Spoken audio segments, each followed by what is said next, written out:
کہاں گئی تھی تم؟ آریان نے ماتھے پہ بل ڈالے مجھ سے پوچھا اور ایک قدم میری طرف بڑھایا۔ میں 2 قدم پیچھے ہٹی۔ میں اپنی کچھ بکس لینے گئی تھی۔ خوف کے مارے میری آواز ہچکچائی تھی۔ کس کے ساتھ؟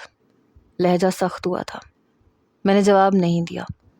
علینا کے ساتھ گئی تھی۔ میرا دل کانپا تھا، گلے میں گرہیں پڑیں۔ وہ سعدی کے ساتھ۔ بمشکل میری آواز حلق سے نکلی۔ سعد اللہ نام ہے اس کا، آئندہ میں تمہیں اس کے ساتھ نہ دیکھوں۔ پتہ نہیں یہ ہٹلر خود کو سمجھتا کیا تھا اور میں کیوں اس سے اتنا ڈرتی تھی۔ وہ کوئی غیر نہیں ہے، میرا کزن ہے، میں نے ہمت مجتمع کرتے ہوئے کہا۔ اور میں کون ہوں؟ وہ میری آنکھوں میں دیکھتے ہوئے پتہ نہیں کس استحقاق سے پوچھ رہا تھا کہ میرے گلے میں گرہیں پڑیں۔ آپ بھی میرے کزن ہیں؟ میں نے نظریں چراتے ہوئے کہا۔ تم سے کتنے سال بڑا ہوں؟ آریان مجھ سے پے در پہ سوال کیے جا رہا تھا۔ 8 سال۔ جیسی کمرے کے بیرونی دروازے تک پہنچی اس نے دروازے پہ ہاتھ رکھ کے میرے جانے کا راستہ بند کیا۔ ابھی میری بات ختم نہیں ہوئی۔ علینا، آج کے بعد تم سعدی کے پاس مجھے نظر نہ آؤ۔ تمہیں کسی بھی چیز کی ضرورت ہے تو مجھ سے کہو، کیونکہ میں تمہارا کزن ہونے کے ساتھ ساتھ اور بھی بہت کچھ ہوں۔ اپنا چہرہ میرے قریب کرتے ہوئے اس نے کہا، لیکن میں نے سر اس بات میں نہیں ہلایا۔ اب میں جاؤں؟ میں نے دھیرے سے پوچھا۔ آریان نے دروازے سے اپنا ہاتھ ہٹایا، نوب گھمایا اور دروازہ کھول دیا۔ میں جلدی سے باہر نکلی تھی۔ اپنے کمرے میں آ کے میں نے اپنا سانس بحال کیا تھا۔ پتہ نہیں مجھے کس نے مشورہ دیا تھا کہ 2 مہینے کی چھٹیاں گزارنے کے لیے لاہور ماموں کے گھر چلی جاؤں، یا میرا ہی دماغ خراب تھا جو میں نے خواہ مخواہ لاہور چلی آئی، یا میری شامت آنی تھی۔ میں تقریباً 8-9 سال بعد لاہور آئی تھی۔ انٹر کے پیپر دیے تھے تو امی نے کہا کہ چلو ایسے کرو، لاہور گھوم پھر آؤ۔ یوں تو میں جہاز میں بھی لاہور آ سکتی تھی، لیکن مجھے ٹرین کا سفر بہت پسند تھا، اس لیے میں نے ٹرین کی ٹکٹ ہی منگوائی تھی۔ اسٹیشن میں مجھے لینے میرا خالہ زاد سعدی آیا تھا۔ سلوٹوں سے بھرے کپڑے، بے ترتیب، ہلکی ہلکی بڑی ہوئی شیو۔ مجھے دیکھ کے ذرا سا مسکرایا۔ میں جیسے ہی اپنے بیگ نکالنے لگی تو کہنے لگا، نہیں نہیں میں نکال دیتا ہوں۔ جلدی سے اس نے میرا بیگ سیٹ کے نیچے سے نکالا۔ اس کی ہمراہی میں ہی میں ٹرین سے نیچے اتری۔ کسی کلی کی طرح اس نے میرا بیگ اپنے سر پہ اٹھا لیا۔ ارے یہ تم کیا کر رہے ہو؟ نیچے رکھو، میں اسے خود چلا لوں گی۔ ارے نہیں کوئی بات نہیں، آپ چلو میرے ساتھ۔ بڑی تمیز سے یہ کہتے ہوئے وہ مجھے باہر لے کے آیا۔ سامنے گاڑی کھڑی تھی، اس نے ڈگی میں میرا سامان رکھا اور ڈرائیونگ سیٹ پہ بیٹھ گیا۔ جیسے ہی میں فرنٹ ڈور کھولنے لگی تو کہنے لگا، نہیں علینا پلیز آپ پیچھے بیٹھ جاؤ۔ لیکن میں نے فرنٹ ڈور کھول لیا تھا۔ کیوں؟ میں آگے کیوں نہیں بیٹھ سکتی؟ میں نے اس کے چہرے پہ ایک عجیب سی بے چینی دیکھی تھی۔ نہیں وہ ایکچولی اچھا نہیں لگتا۔ میں نے کہا، کیوں اچھا نہیں لگتا؟ تم کوئی ڈرائیور تھوڑی ہو، میرے کزن ہو۔ میں گاڑی میں بیٹھ چکی تھی۔ میری خالہ کا انتقال ہو چکا تھا۔ خالو نے دوسری شادی کر لی تھی اور بیٹا میری نانی کے پاس چھوڑ دیا تھا۔ سوتیلی ماں اسے برداشت نہیں کر رہی تھی۔ جب تک نانی زندہ تھی تب تک سعدی ان کے پاس ہی رہا، پھر میرا آنا جانا اتنا نہیں تھا۔ کافی سالوں کے بعد میں نے اسے دیکھا تو اس کا بدلا ہوا حلیہ دیکھ کے مجھے کچھ حیرت ہوئی۔ گھر میں سب کیسے ہیں؟ میں نے سعدی سے پوچھا۔ جی سب ٹھیک ہے، اور تم کیسے ہو؟ پتہ نہیں کیوں مجھے وہ کچھ بدلا سا لگا تھا، بچپن میں تو ایسا نہیں تھا۔ میں ٹھیک ہوں۔ میں نے نوٹ کیا تھا کہ وہ صرف میری بات کا جواب دے رہا تھا، مجھ سے بات نہیں کر رہا تھا۔ گاڑی بنگلے کے سامنے رکی، ہارن بجا، دروازہ چوکیدار نے کھولا، گاڑی پورچ میں جا کے رکی۔ جیسے ہی میں گاڑی سے نیچے اتری، آپ اندر جایا لینا، میں آپ کا سامان لے کے آتا ہوں۔ میں جیسے ہی لاؤنج میں داخل ہوئی، سامنے ممانی جان کو دیکھ کے میں ان کے گلے لگ گئی۔ وہ بھی مجھ سے بہت پیار سے ملی تھی۔ ماشاء اللہ تم تو بہت پیاری ہو گئی ہو۔ جب مجھے رافعہ باجی کا فون آیا کہ تم لاہور آ رہی ہو تو مجھے تو یقین ہی نہیں آ رہا تھا۔ شکر ہے تمہیں بھی ہماری یاد آ گئی۔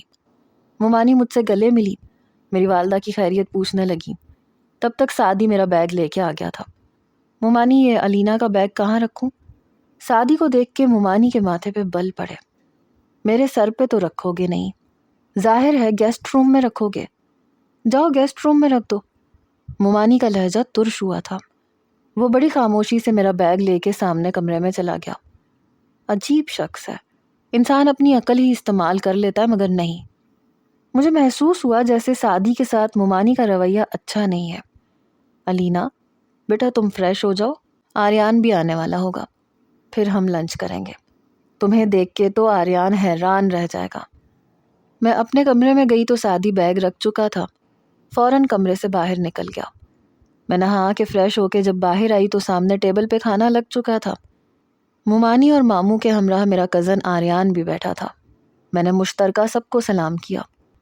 ماموں مجھے دیکھ کے اٹھ کے کھڑے ہو گئے، میرا سر اپنے کندھے سے لگایا، مجھے پیار کیا۔ شکر ہے کہ تم نے بھی اتنا حوصلہ کر لیا کہ کراچی سے لاہور آ گئی۔ تبھی آریان مجھے ہی دیکھ رہا تھا اور بڑے غور سے دیکھ رہا تھا۔ آؤ بیٹا ہمارے ساتھ کھانا کھاؤ۔ میں کرسی گھسیٹ کے بیٹھ گئی۔ آریان کی نظریں ابھی بھی مجھ پہ تھیں۔ میں نے بس اسے سلام کیا تھا۔ اچھا خوش شکل نوجوان تھا۔ میں پورے 7-8 سال بعد اسے دیکھ رہی تھی۔ کافی بدلا ہوا سا لگ رہا تھا۔ کہنے لگا سفر کیسا رہا تمہارا؟ میں نے کہا فرسٹ کلاس، سفر تو بہت اچھا گزرا۔ پتہ نہیں کیوں میں نے نوٹ کیا کہ کھانے کے دوران آریان مجھے ہی دیکھے جا رہا تھا۔ کھانا کھانے کے بعد میں نے ممانی سے پوچھا، مامی کیا سعدی کھانا نہیں کھائے گا؟ میرے سوال پہ ان کے ماتھے پہ بل پڑے۔ کھا لے گا، بھجوا دیا ہے اسے کھانا۔ میں نے کہا کیا مطلب، وہ کیا ٹیبل پہ کھانا نہیں کھاتا؟ ممانی کہنے لگی نہیں، لاٹ صاحب اپنے ہی کمرے میں کھانا کھاتے ہیں۔ ملازمہ برتن اٹھانے لگی، تبھی آریان گاڑی کی چابی انگلی میں گھماتا ہوا آیا۔ چلو کزن تمہیں لاہور کی سیر کرواؤں۔ میں نے کہا کیا مطلب، ابھی تو میں بہت تھکی ہوئی ہوں۔ ہاں تو کوئی بات نہیں، لانگ ڈرائیو پہ چلیں گے، آئس کریم کھائیں گے اور واپس آ جائیں گے۔ میں نے کہا نہیں میں ابھی نہیں جانا چاہتی، ویسے بھی میں نے پہلی بار کراچی سے اتنا طویل سفر طے کیا ہے۔ وہ میرے برابر میں ہی بیٹھ گیا صوفے پہ۔ بڑی چھوئی موئی لڑکی ہو، سفر سے بھی تھک گئی۔ ویسے مجھے نہیں پتا تھا کہ ان 8 سالوں میں تم اتنی خوبصورت نکلو گی کہ میں تو تمہیں دیکھتا ہی رہ گیا، اپنی آنکھوں پہ یقین نہیں آ رہا تھا۔ مجھے نہ تو آریان کی تعریف اچھی لگی اور نہ اس کا انداز۔ بہرحال میں اپنے کمرے میں آ کے لیٹ گئی۔ 1-2 دن میں ہی مجھے اندازہ ہو گیا تھا کہ سعدی کی حیثیت اس گھر میں ایک ملازم جیسی ہے۔ حیرت کا جھٹکا مجھے اس وقت لگا جب میں نے اسے ایک کوارٹر میں جاتے ہوئے دیکھا۔ میں اس کے پیچھے ہی لپکی، جب دیکھا تو وہ کوارٹر کے اندر جا رہا تھا۔ میں نے کہا تم یہاں کیا کر رہے ہو؟ کہنے لگا تھک گیا ہوں، تھوڑی دیر آرام کروں گا، آپ کو کوئی کام ہے تو بتا دو۔ میں نے کہا نہیں مجھے کوئی کام نہیں ہے۔ جیسے ہی وہ اپنے کوارٹر کے اندر گیا میں بھی اندر آ گئی تو مجھے حیرت سے دیکھنے لگا۔ میں نے کمرے کا جائزہ لیا۔ ایک چارپائی تھی، 2 پٹ کی دیوار گیر الماری تھی، ایک طرف مٹی کا پانی کا مٹکا پڑا تھا، اس کے اوپر اسٹیل کا گلاس تھا۔ آپ یہاں کیا کر رہی ہیں علینا، آپ یہاں سے جائیں۔ میں نے کہا تم یہاں رہتے ہو؟ کیا اتنے بڑے بنگلے میں تمہارے لیے کوئی کمرہ خالی نہیں ہے؟ مجھے شوق پہنچا تھا۔ نہیں میں یہاں ٹھیک ہوں، آپ کو کوئی کام ہے تو بتائیں ورنہ پلیز آپ یہاں سے چلی جائیں۔ مجھے اس کی بات سن کے حیرت ہوئی تھی۔ میں کمرے سے باہر آ گئی۔ جب بنگلے کے اندر آئی تو آریان صوفے پہ بیٹھا چینل سرچ کر رہا تھا۔ مجھے دیکھ کے کہنے لگا ارے یہ تم کہاں تھی؟ آؤ بیٹھو نا، ایسے کرتے ہیں کوئی مووی دیکھتے ہیں۔ میں ذرا فاصلہ رکھ کے بیٹھ گئی۔ یہ سعدی کوارٹر میں کیوں رہتا ہے؟ میری بات پہ آریان کے ماتھے پہ بل پڑے۔ تم یہ سوال کیوں پوچھ رہی ہو؟ تمہیں اس سے کیا لگے کہ وہ کہاں رہتا ہے اور کہاں نہیں؟ میں نے کہا وہ ہمارا کزن ہے، فاطمہ خالہ کا بیٹا ہے۔ میری بات سن کے کہنے لگا دیکھو سعدی کے معاملے میں زیادہ پڑھنے کی ضرورت نہیں ہے، وہ جہاں بھی ہے جیسا بھی ہے بہت خوش ہے، اور اس سے ذرا دور ہی رہا کرو۔ مجھے بالکل پسند نہیں ہے کہ تم اس کے بارے میں یوں سوال جواب کرو۔ پتہ نہیں مجھے اس کا انداز عجیب سا لگا تھا۔ اچھا یہ بتاؤ لانگ ڈرائیو پہ چلیں؟ اس بار میں انکار نہیں کر پائی۔ میں آریان کے ساتھ گاڑی میں بیٹھ گئی۔ وہ مجھ سے ادھر ادھر کی باتیں کرتا رہا۔ مجھے ڈارک کلر بہت پسند ہے، جیسے کہ black, maroon, dark blue colour. میں نے لائٹ فیروزی رنگ کا سوٹ پہن رکھا تھا۔ اس نے ایک اچٹتی سی نظر میرے کپڑوں پہ ڈال کے کہا میں سمجھی نہیں۔ ارے بھائی، جب سے تم آئی ہو بہت لائٹ کلر پہنتی ہو، مجھے نہیں پسند۔ میں نے کہا میرے کپڑوں کا آپ کی پسند اور ناپسند سے کیا تعلق ہے؟ بہت گہرا تعلق ہے الینا، اور یہ تعلق تمہیں کچھ دن کے بعد پتہ چل جائے گا۔ بڑی الجھی سی باتیں کر رہا تھا۔ کہنے لگا میں اپنی مرضی کے خلاف کچھ بھی برداشت نہیں کرتا، یعنی کہ تم یہ سمجھ لو کہ جو لوگ مجھے اچھے نہیں لگتے تو مجھے یہ بالکل اچھا نہیں لگے گا کہ تم ان لوگوں سے ملو۔ اس کی اس قسم کی باتوں پہ میں نے نافہمی سے اس کی طرف دیکھا۔ وہ مجھے یہ سب کچھ کیوں بتا رہا تھا؟ میں نے کہا آریان، میری اپنی بھی پسند اور ناپسند ہے، اور میں بھی اپنی مرضی کی مالک ہوں۔ میری بات پہ کھلکھلا کے ہنسا۔ جی ہاں، میں جانتا ہوں تمہاری اپنی بھی کوئی پسند ناپسند ہوگی، لیکن کیا ہے نا کہ عورت کو سیکریفائز کرنا پڑتا ہے، اور کرنا بھی چاہیے، کیونکہ مرد تو کرتا نہیں۔ باتوں کے دوران ہی وہ مجھے واپس لے کے آیا تھا۔ پتہ نہیں کیوں میں رات بھر اس کی باتوں کے بارے میں سوچتی رہی، پھر اپنے دماغ کو جھٹک دیا۔ لیکن 2 دن کے بعد اچانک سے اپنے والدین کو لاہور میں ماموں کے گھر پہ دیکھ کے مجھے حیرت ہوئی۔ امی نے مجھے تو بتایا ہی نہیں۔ میں نے پوچھا تو کہنے لگی تمہیں سرپرائز دینا تھا۔ میں خوش ہو گئی۔ میں تب بھی بات کو نہیں سمجھی۔ اگلے روز میری والدہ نے مجھ سے کہا کہ تمہاری ممانی اور ماموں نے آریان کے لیے تمہارا رشتہ مانگا ہے، اور مجھے تو یقین ہی نہیں آ رہا کہ آریان کو تم اچھی لگ گئی۔ میں نے کہا کیا مطلب ہے آپ کا؟ امی کہنے لگی ہم یہاں پہ تمہاری منگنی کرنے آئے ہیں۔ میں نے کہا لیکن آپ کو مجھ سے پوچھنا چاہیے تھا۔ میری والدہ میری طرف دیکھنے لگی۔ کیا مطلب؟ کیا پوچھنا چاہیے تھا تم سے؟ یہی کہ میں آریان کو پسند کرتی ہوں یا نہیں؟ میری والدہ کہنے لگی اس میں ایسا کون سا عیب ہے کہ وہ تمہیں پسند نہ آئے؟ میں نے کہا پھر بھی وہ مجھے پسند نہیں ہے، آپ کو مجھ سے بات کرنی چاہیے تھی۔ میری والدہ میری بات سن کے کہنے لگی تمہیں اندازہ ہے تم کیا کہہ رہی ہو؟ 3 دن بعد تمہاری اس سے منگنی ہے۔ میں نے کہا مجھے نہیں کرنی منگنی۔ میں نہیں جانتی تھی کہ میری والدہ میری بات کو اہمیت ہی نہیں دیں گی۔ کہنے لگی کہ منگنی تو ہو کے رہے گی، اور شادی بھی تمہاری اسی سے ہی ہوگی۔ اتنا اچھا لڑکا ہے، اور تم بے وقوف ہو جو انکار کر رہی ہو۔ نہ تمہارے ابو کو اس رشتے پہ اعتراض ہے نہ مجھے۔ امی لیکن مجھے ہے۔ الینا اپنا لہجہ دھیما رکھو، خبردار جو تم نے کوئی بھی تماشا کرنے کی کوشش کی۔ امی پلیز، رشتے زبردستی مسلط کر کے نہیں نبھائے جاتے۔ کچھ دیر تو میری والدہ مجھے دیکھتی رہی، پھر کہنے لگی ٹھیک ہے، ابھی منگنی کر لو، کراچی جا کے میں کوئی بہانہ بنا دوں گی۔ یہ سوچ کے میں چپ ہو گئی۔ 2 دن کے بعد میری منگنی آریان سے کر دی گئی۔ میں چپ تھی، مگر آریان بہت خوش تھا۔ میرے پاس بیٹھا میرے کان میں سرگوشیاں کرنے لگا۔ کہا تھا نا تم سے تمہیں ایک سرپرائز دوں گا، چند دنوں بعد تمہیں پتہ چل جائے گا۔ کیسا لگ رہا ہے تمہیں منگیتر بن کے میری؟ یقیناً اچھا لگ رہا ہوگا۔ اس وقت تو تم خود کو خوش نصیب لڑکی سمجھ رہی ہوگی۔ میں نے کوئی جواب نہیں دیا، چپ چاپ بیٹھی رہی۔ اصل ہوش میرے اس وقت اڑے جب 2 دن کے بعد میری والدہ اور والد کہہ رہے تھے کہ وہ چند ماہ کے لیے سعودیہ جانا چاہتے ہیں، اس لیے الینا یہیں رہے گی۔ میں نے بڑی حیرت سے اپنی ماں کی طرف دیکھا تھا، یعنی کہ انہوں نے مجھے دھوکہ دیا تھا۔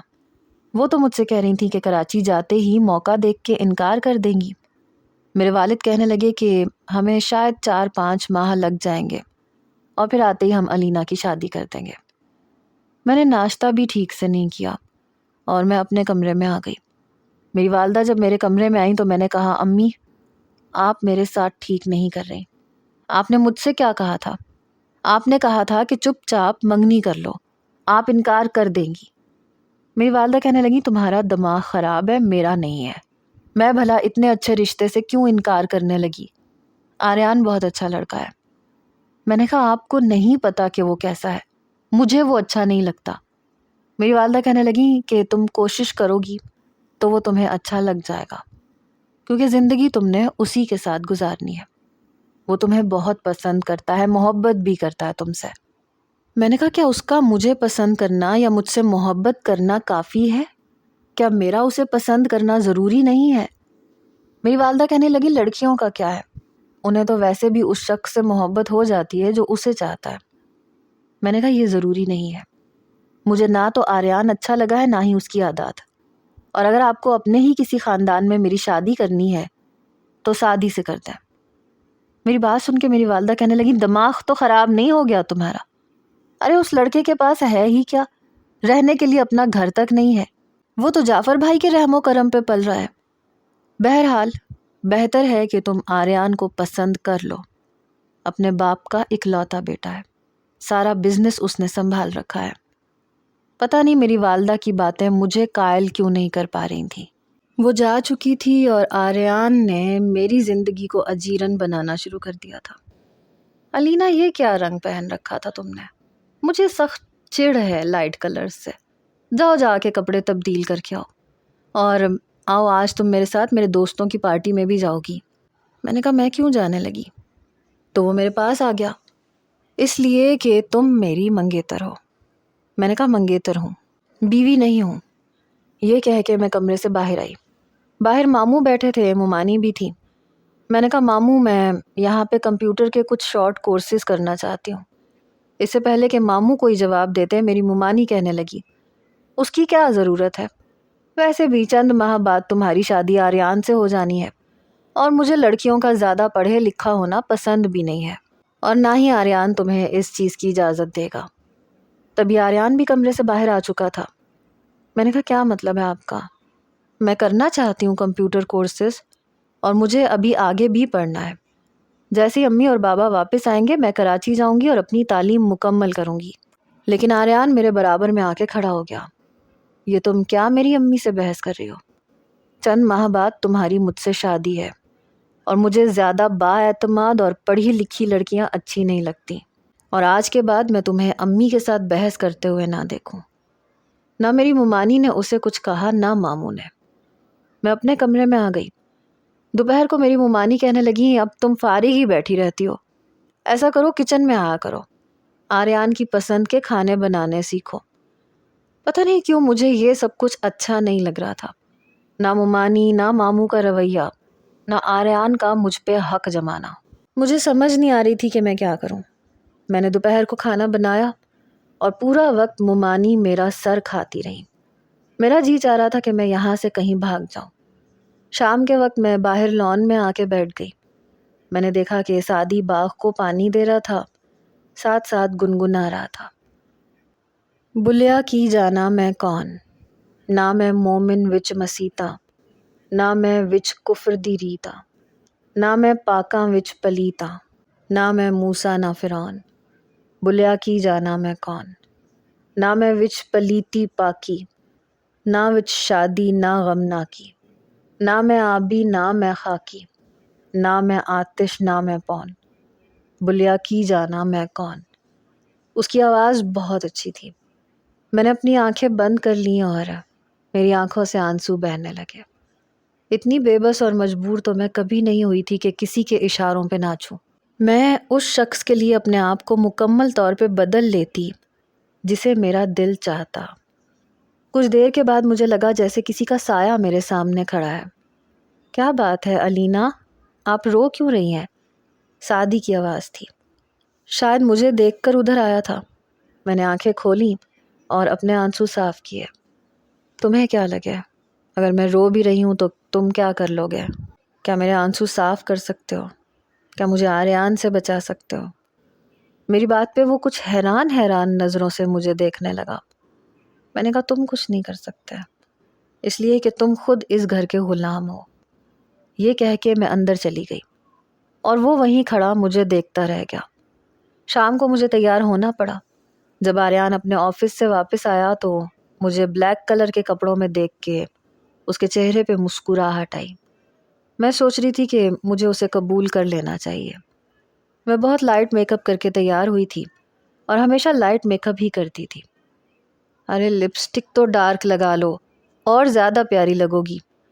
اس کے کہنے پہ میں نے لپسٹک بھی ڈارک کلر کی لگا لی۔ میرا ہاتھ پکڑ کے وہ مجھے جب ایک کلب میں لے کے گیا تو میرے ہوش اڑ کے رہ گئے تھے۔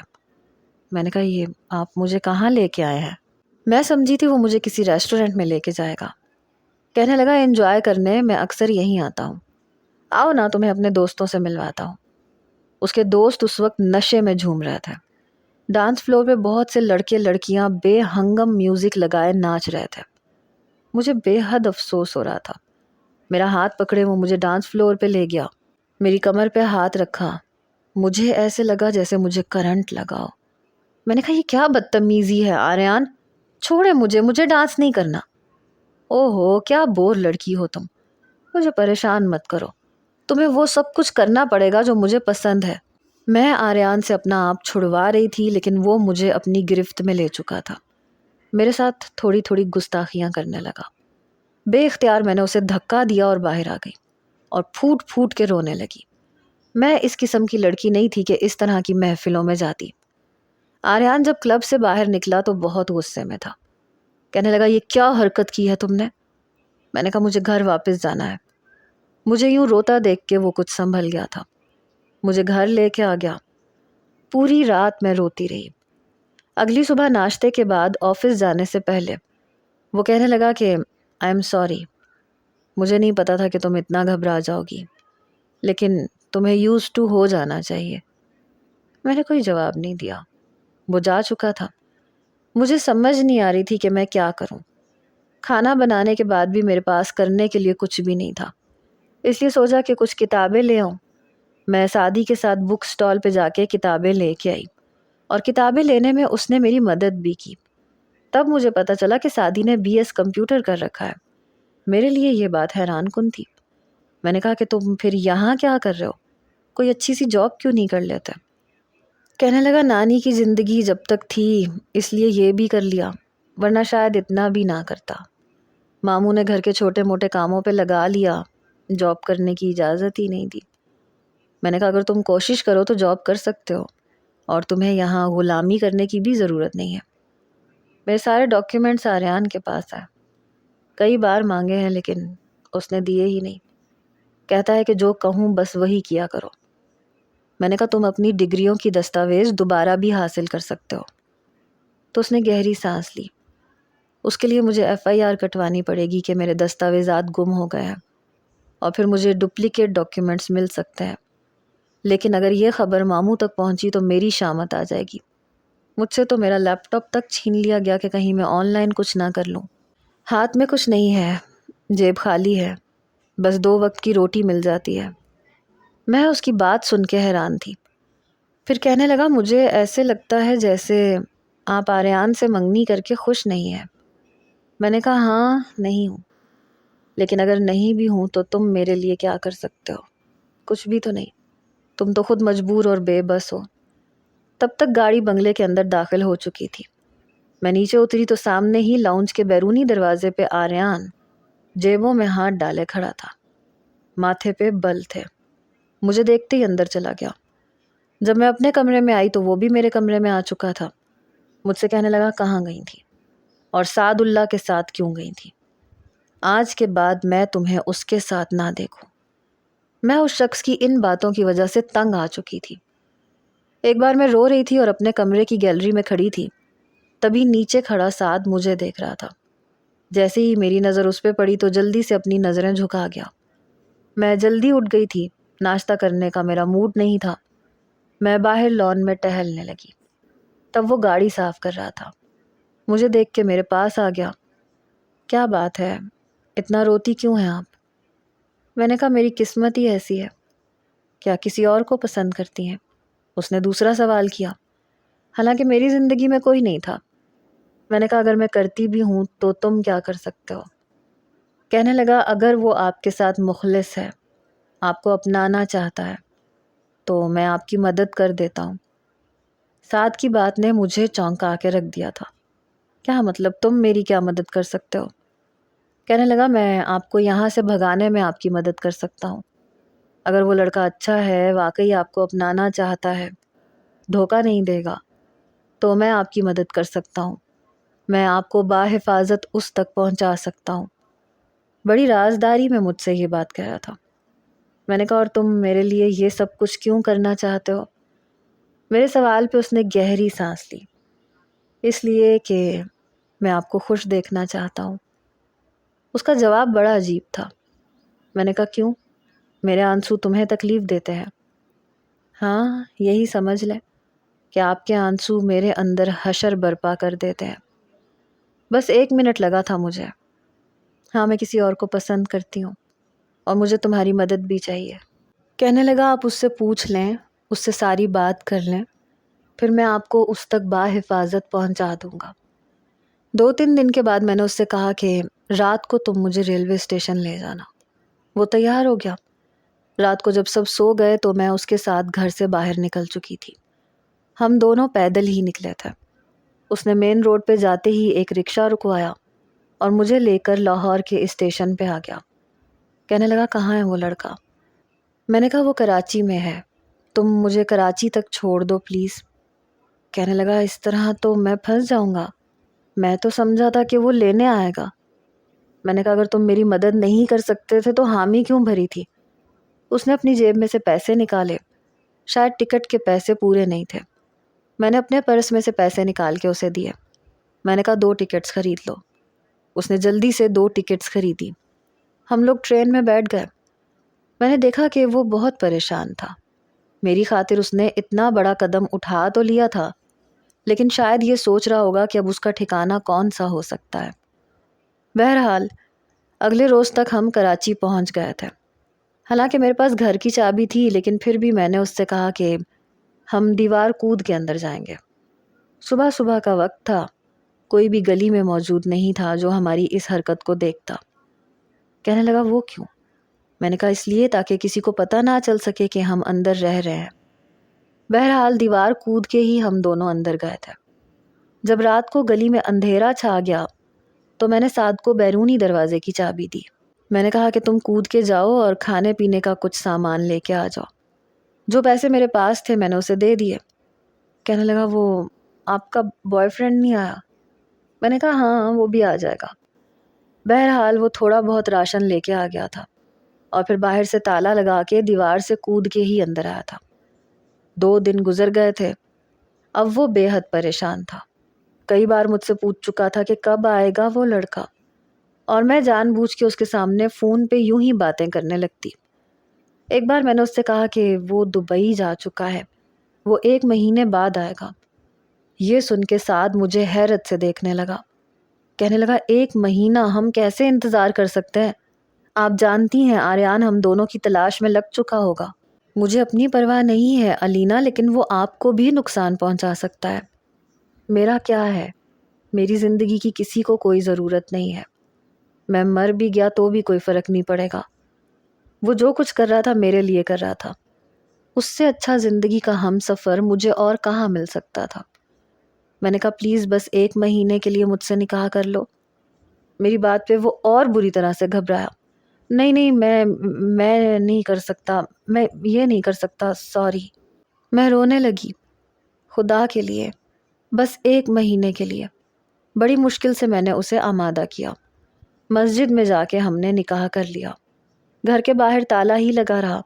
کسی کو ابھی تک یہ خبر نہیں ہوئی تھی کہ گھر میں 2 نفوس رہتے ہیں۔ میں نے اپنا لیپ ٹاپ سعد کو دیا تاکہ وہ آن لائن کچھ کر سکے۔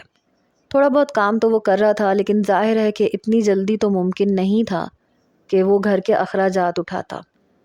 اس لیے 8 دن کے بعد جب پیسے ختم ہو گئے تو میں نے اسے آریان کی پہنائی ہوئی انگوٹھی دی۔ میں نے کہا کہ اسے بیچ کے آؤ اور پیسے لے کے آؤ۔ کہنے لگا میں ایسا کیوں کروں؟ میں کوشش کر کے خود ہی کچھ محنت کر لوں گا۔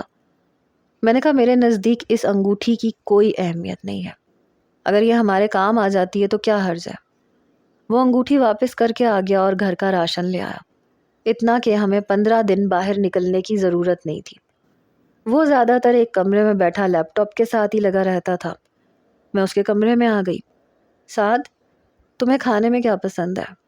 میری بات سن کے کہنے لگا کچھ بھی بنا لیں، میری کوئی خاص پسند نہیں ہے۔ میں نے کہا پھر بھی کچھ تو ایسا ہوگا جسے دیکھ کے دل چاہتا ہوگا کہ تم یہ کھاؤ۔ کہنے لگا نوکر کیا اور نخرا کیا، آپ کچھ بھی بنا لیں، دال سبزی میں کھا لوں گا۔ ذرا سا مسکرایا تھا اور مسکراتے ہوئے اچھا لگ رہا تھا۔ میں نے کھانا بنایا تو کہنے لگا آپ کے ہاتھ میں بہت ذائقہ ہے، کھانا اچھا بناتی ہیں آپ۔ میں نے کہا میں تم سے 5 سال چھوٹی ہوں۔ وہ حیرت سے مجھے دیکھ کے بولا تو؟ میں نے کہا تو تم مجھے آپ کیوں کہتے ہو؟ تم کہا کرو. میرے دل میں آپ کے لیے بہت عزت ہے علینا. مجھے آپ کہنا اچھا لگتا ہے. لیکن میں چاہتی تھی کہ وہ مجھ سے بے تکلف ہو جائے، مگر وہ اپنے دائرے سے باہر ہی نہیں نکلتا تھا. اب میں اس سے باتیں کرنے لگی تھی. کبھی اس کا ہاتھ پکڑ لیتی. چلو نا شام کی چائے باہر پیتے ہیں. جیسے ہی میں نے اسے ہاتھ سے پکڑا تو اس نے جلدی سے اپنا ہاتھ جھٹکتے ہوئے مجھ سے چھڑوا لیا. نہیں، میں یہیں کمرے میں ٹھیک ہوں. پتہ نہیں خود کو کمرے میں کیوں بند رکھتا تھا. میں نے کہا کیوں؟ چلو نا، مجھے کچھ نہیں سننا. میں اسے کمرے سے باہر لے آئی. ہم نے چائے پی. جان بوجھ کے میں نے اپنے گیلے بال کھول لیے. میں چاہتی تھی کہ وہ مجھے دیکھے. ایک نظر اس نے میری طرف دیکھا اور پھر جلدی سے چائے کا کپ منہ کو لگا کے گرم گرم چائے کے گھونٹ پینے لگا. میں نے کہا اتنی گرم چائے کیوں پی رہے ہو؟ آرام سے پیو نا. لیکن اس نے نظریں اٹھا کے دوبارہ میری طرف نہیں دیکھا. چہرے سے لگ رہا تھا جیسے گھبرا رہا ہے. نہیں، وہ مجھے اندر کام ہے. میں نے کہا ابھی ہمارے پاس اچھے خاصے پیسے موجود ہیں. ساتھ کیا میں تمہیں اچھی نہیں لگتی؟ میرے سوال پہ وہ بری طرح سے سٹ پٹایا. کیا مطلب؟ میں نے کہا میری طرف دیکھو نا. کیا میں تمہیں اچھی نہیں لگتی؟ کیا میں خوبصورت نہیں ہوں؟ میری باتوں نے شاید اس کے ہوش گم کیے تھے.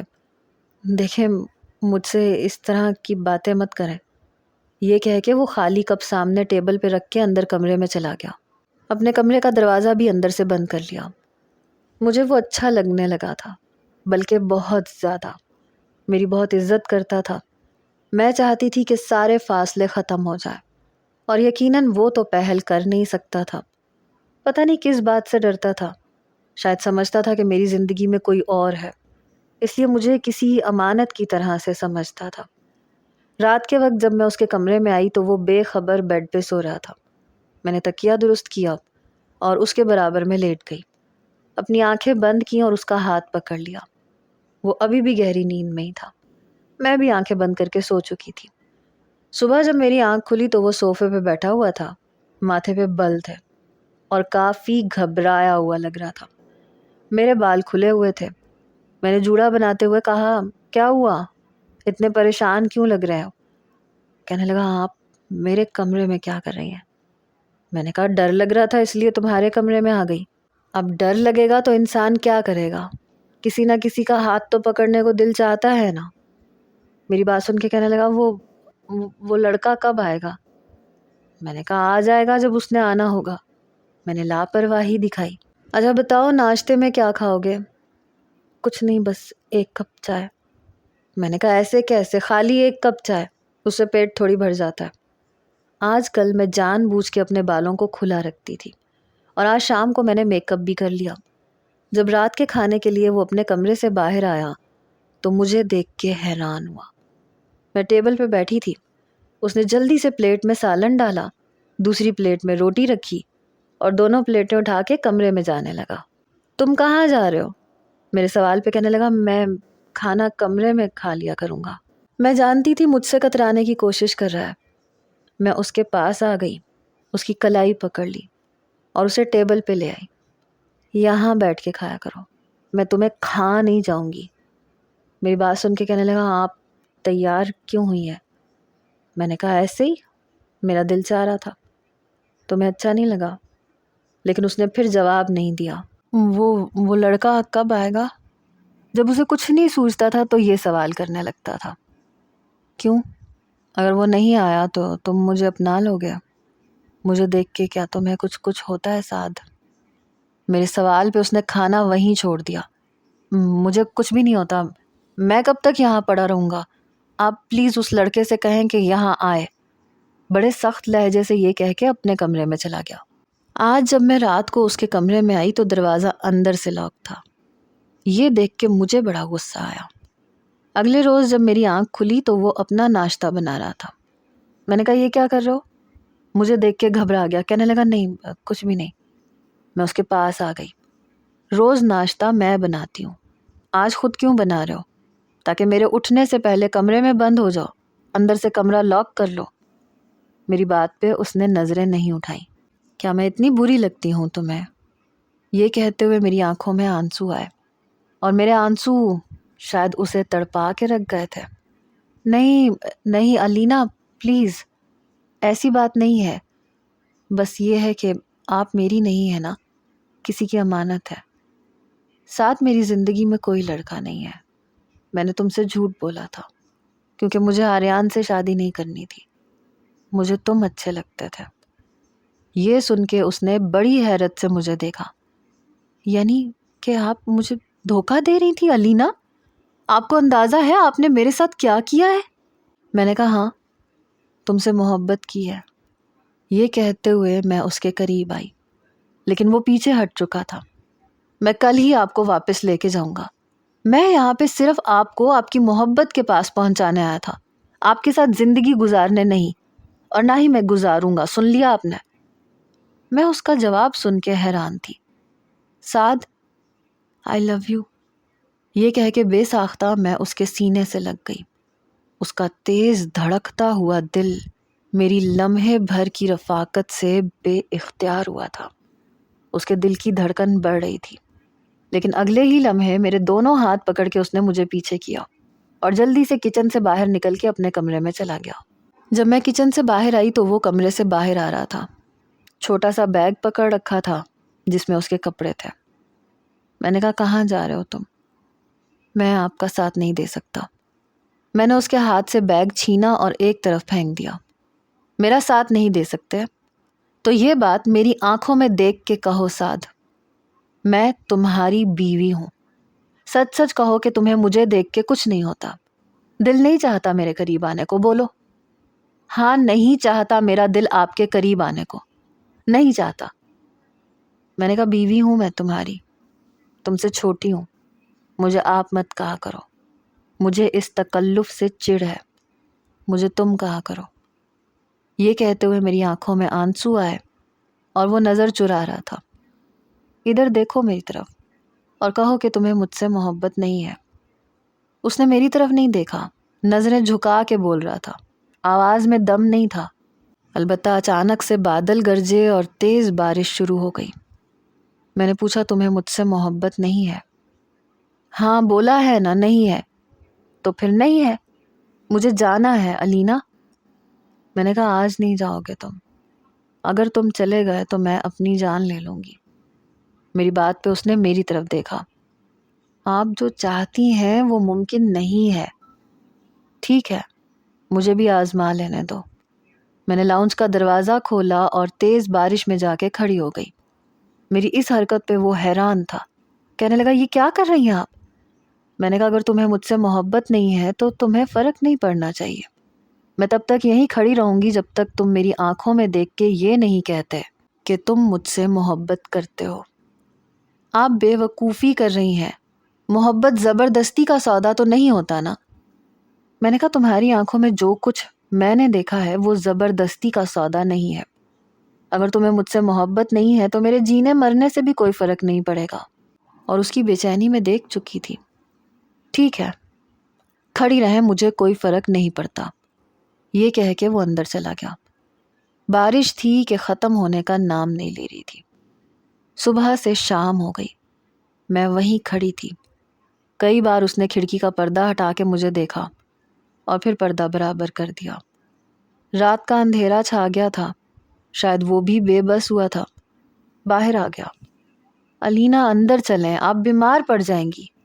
اس کی بے چینی عروج پہ تھی۔ میں نے کہا آپ نہیں، تم کہو علینا، تم۔ مجھے پتا ہوتا کہ آپ مجھے اس دھوکے سے لے کے آئیں گی تو میں کبھی بھی آپ کے ساتھ نہیں آتا۔ اندر چلیں، آپ بیمار پڑ جائیں گی۔ اس بار میں نے کوئی جواب نہیں دیا۔ میرے پاس آیا، چلو علینا، سردی لگ رہی ہے مجھے لیکن میں اندر نہیں جاؤں گی جب تک تم مجھے سینے سے نہیں لگاؤ گے۔ میری بات پہ وہ ضد چوا تھا۔ کیا چاہتی ہو تم؟ پہلی بار اس نے مجھے تم کہا تھا۔ آئی لو یو۔ بھیگ تو وہ بھی اب گیا تھا۔ میری کلائی ڈرتے ڈرتے پکڑی، گرفت بھی مضبوط نہیں تھی۔ اندر چلو، لیکن میں نے ہاتھ چھڑوا لیا۔ پہلے سینے سے لگاؤ مجھے۔ میں اپنی بات پہ اڑی رہی۔ علینا پاگل پن مت کرو، میں تمہارے قابل نہیں ہوں، تمہیں وہ سب کچھ نہیں دے سکتا جن آسائشوں کی تم عادی ہو۔ میرے ساتھ تمہاری زندگی بہت ٹف گزرے گی، بے وقوفی مت کرو، اندر چلو۔ اس نے پھر سے میری کلائی پکڑی۔ اس بار گرفت مضبوط تھی۔ تبھی بادل بہت زور سے گرجے اور میں بے ساختہ اس کے سینے سے لگ گئی۔ وہ اپنی جگہ فریز ہوا تھا۔ میں اس کی کمر پہ بے خودی سے انگلیاں چلانے لگی۔ سچ بتاؤ، کچھ نہیں ہوتا تمہیں؟